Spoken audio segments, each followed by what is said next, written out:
Bom, Javier Milei aí, né, apesar de algumas contestações, né, bastante polêmicas na mídia, ele é uma pessoa bem anti-establishment, né? Ele vai contra ali muitas instituições tradicionais ou até mesmo, né, o controle ali financeiro sobre instituições dentro do país. Hoje, né, o Javier Milei ele é eleito dentro de um contexto de hiperinflação dentro do país vizinho, né? Então, a gente está falando aqui de uma inflação, né, superior a 140% no ano na Argentina. Então, ele já vem com planos até de dolarização da economia argentina, que já foram planos passados, mas também tem falado bastante, né, sobre o Bitcoin como uma possível alternativa para o povo argentino, dado esse contexto de hiperinflação dentro do país. Então, apesar de Javier Milei não ter um impacto direto no mercado de criptoativos, é uma ótima notícia, principalmente para os nossos irmãos aí, né, que vão ter mais acesso a produtos dolarizados, que hoje é uma coisa bastante restrita no país. O Bitcoin pode ser uma das grandes vertentes, dado que o povo argentino tem um interesse muito grande por criptomoedas dentro desse contexto, né? Ele sempre procurou investir bastante, existia até, né, alguns desincentivos governamentais para isso, né, para você evitar que essa hiperinflação continuasse acontecendo dentro da moeda do país, mas a gente vê que essa tendência de governadores olharem mais para o Bitcoin como um ativo escasso, ela vem crescendo no mundo, né? Então, de maneira indireta, isso é muito bom para o Bitcoin, porque ele acaba deixando de ser uma classe de ativo ali, né, um ativo marginalizado para ser cada vez, né, mais sendo considerado como um ativo ali que pode trazer uma diversificação dentro da matriz econômica de um país. E isso quer dizer que o Bitcoin, né, à medida que o tempo passa, tem também esses governos mais pró-Bitcoin. Isso significa que o Bitcoin vai ganhando mais relevância, vamos dizer assim, nesse cenário geopolítico que a gente se encontra? Como é que você está enxergando, além da Argentina, claro, daqui para frente para o Bitcoin, se, claro, né, ele vai ganhando mais relevância nesse cenário? Sim, com certeza, né? Assim, era impensável, né? 2, 3 anos atrás, a gente ouvia sequer um candidato à presidência de algum país falar sobre o Bitcoin, né, de maneira séria, né? E agora a gente já tem até países que adotaram como moeda oficial, né? O caso de El Salvador, por exemplo. Agora a gente tem, né, também candidatos surgindo ao redor do globo que falam mais, né, entenderam um pouco melhor a proposta do Bitcoin, que veio num contexto, né, ele foi criado dentro de um contexto lá em 2008, muito parecido com o contexto que a gente está vivendo agora no mundo. Né? Então, o próprio Robert Kennedy Jr. nos Estados Unidos, ele era, né, um cotado ali, candidato à presidência americana, que falava muito sobre isso. Né? Ele continua falando, sendo muito pró-Bitcoin, e a gente vê grandes economistas cada vez mais sendo convertidos a esse tipo de tecnologia. Né? Então, não acho, né, que eu, sendo bastante pé no chão, não acredito que o Bitcoin vai se tornar, né, uma moeda universal para todos os governos, que isso vai ser a moeda oficial de vários países ao redor do globo, mas ele acaba ganhando espaço e as pessoas vão entendendo a importância da escassez do Bitcoin e principalmente, né, a desintermediação desse dinheiro e a soberania, né, sobre a propriedade do seu capital. Então, o Bitcoin ele vem para resolver esses problemas, né? Esse problema, principalmente ali, criado depois da perca de lastro das moedas governamentais. Né? Então, hoje a gente está dentro de um sistema de moeda fiduciário, né? Onde a fidúcia, né, é o crédito ali, né, que você tem por trás daquela moeda, o crédito do governo. Então, o Bitcoin ele é uma proposta que ela atrai muito nesse sentido. Né? Ela vai caminhando para ser uma reserva de valor, como uma reserva de valor clássica, como o ouro, a prata, metais preciosos e commodities em geral. E você falou na primeira pergunta ali do cenário, vamos dizer, mais otimista para o Bitcoin lá na Argentina. Isso, de alguma forma, por lá, tem algum peso no valor do Bitcoin ou não deve mudar muito esse cenário para a moeda como um todo? Deve ser mais, vamos dizer assim, mais positivo na questão regional, vamos dizer assim, né? Uhum. Então, eu acho que é mais positivo na questão regional, até porque o Bitcoin ele é um ativo global, né, super democrático, então o volume gerado de transações para um país, ele não chega a ser tão relevante assim no contexto mais macroeconômico aqui, né? Então, não acho que isso faz preço de curto prazo no ativo, aqui no Bitcoin, mas ao longo do tempo, né, conforme o acesso a esse tipo de mercado ele se torna mais democrático dentro da Argentina, isso é ótimo para os próprios argentinos, né?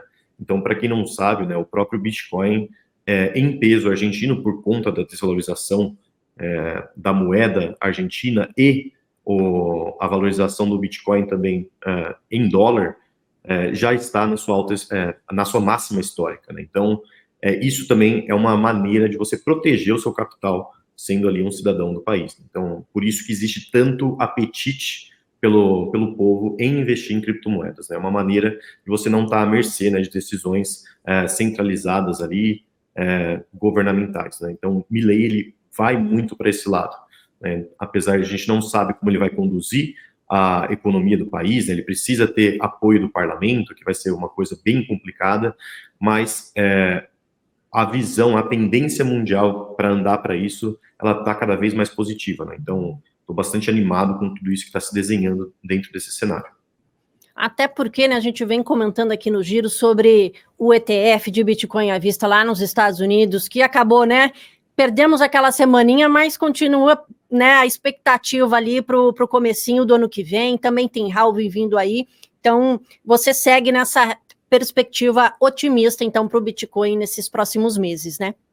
Com certeza, acho que nunca teve tantas notícias positivas, né, dentro desse âmbito. Então, os astros eles começam a se alinhar aqui para se desenhar um ciclo de alta mais virtuoso para criptoativos em geral, né? Não só para o Bitcoin, que hoje, né, acaba sendo ali, né, o grande foco do mercado, né? Ele está dentro ali, no meio dos holofotes, até por conta do ETF nos Estados Unidos, mas todo o mercado como um todo ele vai subir muito, né? Então, a gente vai ter, assim, eu acredito muito que os próximos anos serão anos muito importantes para o mercado de criptoativos. E pode-se dizer que vai ter tipo uma porrada, vamos dizer, do Bitcoin quando nesses próximos meses, nessa perspectiva, porque a gente viu, né, por exemplo, comparando, vamos dizer assim, né, com a Bolsa Brasileira, novembro tem sido um mês muito diferente dos anteriores e realmente a palavra que deu uma porrada para cima, vamos dizer assim. Tem chance disso acontecer com o Bitcoin ou ele vai mais aos poucos?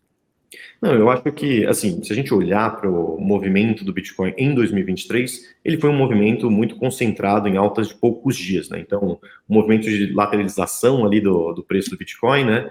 E do nada, algum catalisador, ele impulsiona o preço para outros patamares, né? Então, acredito sim, né? Essa é até uma das características inerentes do mercado de criptoativos, né? Ele costuma ter uma volatilidade muito alta, e quando a gente tem ciclos de alta, eles costumam ser bastante contundentes também. Então, acho possível, sim, né, a gente ver uma alta de cripto para os próximos meses, né?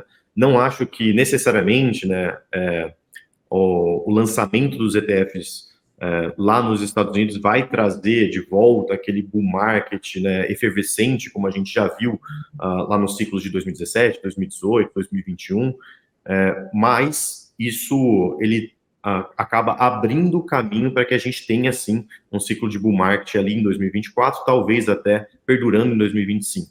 Né? Então, eu acredito que expandindo um pouco o nosso horizonte temporal, sim, é uma classe de ativos que tem um grande potencial, uma simetria, né, como nenhum outro mercado tem nesse momento. Então, com certeza, acho que olhando, né, a gente tem que ter pé no chão, vão ocorrer correções no meio do caminho, né? Então, o lançamento de ETFs, a aprovação e o lançamento são duas datas diferentes, né?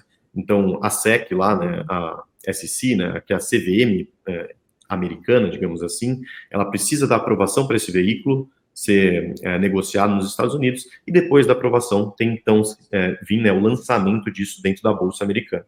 Então, são duas datas diferentes, né? Acredito que na aprovação, sim, a gente pode ver um rally de preços. Esse rally não necessariamente é sustentado, porque é só uma notícia, o veículo não foi ao mercado ainda, e depois, né, conforme vai ao mercado, a gente precisa ter um volume, um interesse institucional e de varejo bastante relevante para isso ser determinante no preço do ativo, né? Para isso, a gente precisa, então, né, de outros fatores, né, que são fatores macroeconômicos, né, como cortes na taxa de juros americana, a expansão de crédito chinês, para qualquer maneira, né, tudo isso parece estar caminhando muito bem e as incógnitas que estavam na mesa estão cada vez, né, menores.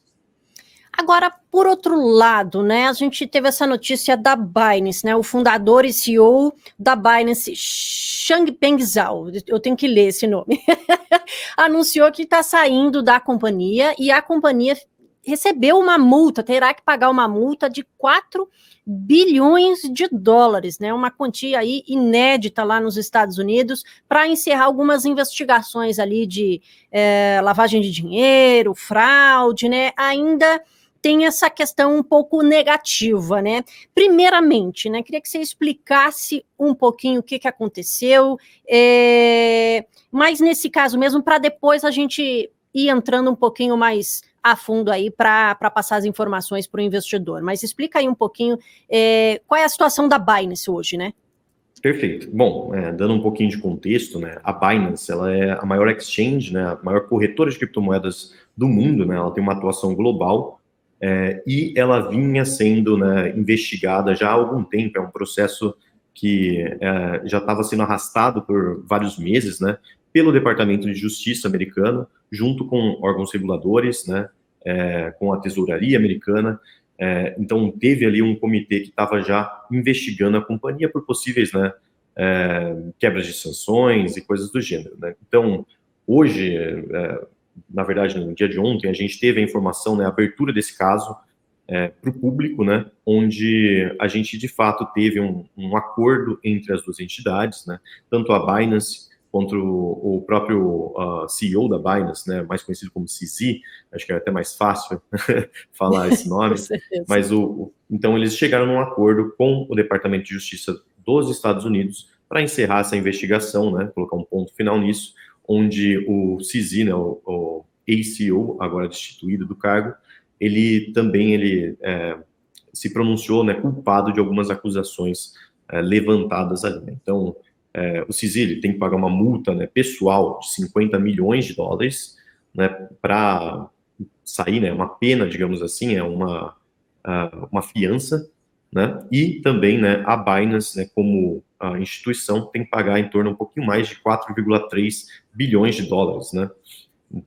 Essa é uma das maiores multas da indústria financeira nos Estados Unidos, a maior de criptomoedas da história, mas, por outro lado, a gente tira uma grande incógnita, uma grande nuvem que havia sobre o mercado, sobre a solvência da exchange, né, sobre um potencial rompimento aqui, né, uma implosão da companhia. Então, apesar de isso vir aos olhos do mercado tradicional como uma coisa ruim, na verdade, uma resolução extremamente boa do ponto de vista da nossa equipe aqui de análise. Então, dentro das possíveis saídas dessa resolução, essa é uma das mais positivas possíveis que o mercado poderia ter nesse momento, né? Então, a gente tira um grande risco de cauda aqui, que poderia ser a implosão, como foi da FTX, né? E agora a gente tem uma resolução bastante benéfica para o mercado, olhando para o longo prazo, né? Então, é mais uma coisa que fortalece, né, a nossa tese aqui de tendência de alta, né, de um ciclo de retomada de preços nos anos seguintes, né, 2024 e 2025. E você falou aí dessa, né, da FTX, claro, né, a gente sempre lembra do caso. Então, a minha pergunta então não existe nenhuma semelhança com o que aconteceu lá na FTX, não tem esse perigo de acontecer com a Binance, pelo que eu entendi, é isso mesmo? Isso, assim, acho que os dois cenários, eles são bastante diferentes, né, enquanto a FTX, foi um caso, né, de ingerência ali dentro da companhia, né, a gente teve contaminações de contas entre, né, companhias do grupo. Então, enquanto a FTX, né, a corretora de criptomoedas, pegava os dinheiros dos depositantes lá, dos clientes dela, e passava, né, para o fundo de venture capital, né, o fundo de investimento deles, fazendo investimentos dentro do mercado de criptoativos, na Binance isso não tem nenhum tipo de prova que isso de fato ocorreu, né? Então, a Binance, até o momento, ela parece ser, né, bastante solvente, né? Então, ela parece ter todo o dinheiro necessário para honrar os clientes. Foi mais uma questão mesmo, né, de quebra do Bank Secrecy Act, né, que é no caso ali, são as regras que você precisa seguir dentro da jurisdição, né, dos Estados Unidos, que é respeitar as sanções, né, da OFAC, né, que é o o órgão, né, que regula transações de ativos internacionais, né? Então existe uma blacklist para alguns agentes ali que você não pode engajar em transações financeiras. A Binance desrespeitou isso, né, de maneira até, digamos assim, proativa, né? Então ela também entra ali dentro, ela foi classificada dentro do crime de conspiração também, né? E não respeitar também, né, leis de anti-lavagem de dinheiro. Então ela não teve toda essa diligência ali e estava ali de fato, né, desrespeitando os órgãos reguladores do país. Então é por isso que veio essa investigação criminal, né? Com isso, né, a Binance ela sai de atuação, a Binance Global, né, sai de atuação do país americano, mas, né, ela tem o braço ali dentro regulado, que é a Binance US, né, que deveria ser o corpo legal ali dentro do país para fazer as operações com os clientes americanos, né. Foi descoberto que boa parte dos clientes americanos, na verdade, operavam na exchange, né, global, para ter acesso a todos os produtos e serviços oferecidos que não poderiam ser oferecidos dentro do país. Maravilha. E agora, para a gente finalizar aqui, Paulo, pensando, né, na cabeça do investidor, teve essa investigação, acaba surgindo aquela pulguinha atrás da orelha, né? Existe algum risco para o investidor? Se tem alguma forma de se proteger? Queria que você comentasse um pouquinho mais realmente para o investidor que está vendo a gente agora, essa decisão aí de multa, esse encerramento dessa investigação. Bom, primeiro, né, acho que é muito importante eu falar aqui que sempre, qualquer investimento em criptomoedas, sempre existe risco, né? É impossível você estar, né, coberto de todos os lados, porque não é ainda um meio, né, regulado, você não tem ali, né, órgãos protetores do consumidor, como a gente tem no mercado tradicional. Então, você tem sim que ter algumas cautelas, né? Mas esse caso da Binance, ele não traz um risco relevante, né, para os usuários que estão no exchange nesse momento, né? Uma regra de bolso que a gente sempre costuma falar para todo mundo é fazer sua própria custódia, né? Uma das grandes vantagens da tecnologia de blockchain é que você pode fazer a custódia sem precisar de um intermediário. Então, o que a gente costuma falar você deve utilizar, né, corretoras de criptomoedas, mas você deve também, né, fazer o saque das suas criptomoedas para o seu próprio endereço, né, para a sua própria wallet, né, sua carteira de criptomoedas. Então, assim, você está protegido desse risco de custódia que você deixa lá dentro da exchange, né? Então, enquanto os seus criptoativos estão dentro de uma corretora de criptomoedas, você está também, né, terceirizando essa segurança para eles. Então, como a gente não tem acesso a todas as contas da corretora, né, como esses veículos, eles são veículos fechados, assim como um banco, a gente não consegue ver o que está acontecendo, é sempre prudente que você faça, né, a sua própria custódia. Então, isso, né, é a nossa regra de ouro aqui, mas a longo prazo, isso que está acontecendo com a Binance, ela pode ser sim, né, um dos primeiros passos na direção ali de uma regulamentação um pouco mais robusta, né, e até no sentido de proteção do consumidor, né? Então, agora a Binance ela vai ter que ser monitorada, né, as operações e tal, e isso traz, né, um pouco mais de transparência para o consumidor, um pouco mais de tranquilidade nesse sentido, em deixar os seus ativos dentro da exchange. Então, no primeiro momento, claro, ele tem um impacto negativo, né, a gente está acompanhando aqui todos os balanços on-chain, né, que a gente consegue ver da corretora, para ver se não está, né, acontecendo ali um bank run, algum tipo de saque em manada dos clientes da exchange. Por enquanto, né, teve uma redução do saldo ali da exchange, mas ela não é tão relevante assim, né? Então a gente está falando aqui, né, entre desvalorizações das criptomoedas do mercado e os pedidos de saque, a gente está falando em torno ali de $1 bilhão que foram sacados da exchange, né, que saíram das contas da exchange, enquanto a exchange tem nesse momento $65 bilhões ainda em depósitos de clientes, né? Esses são os depósitos conhecidos e comprovados, né? Então, me parece que nesse sentido é um cenário completamente diferente da FTX, sim.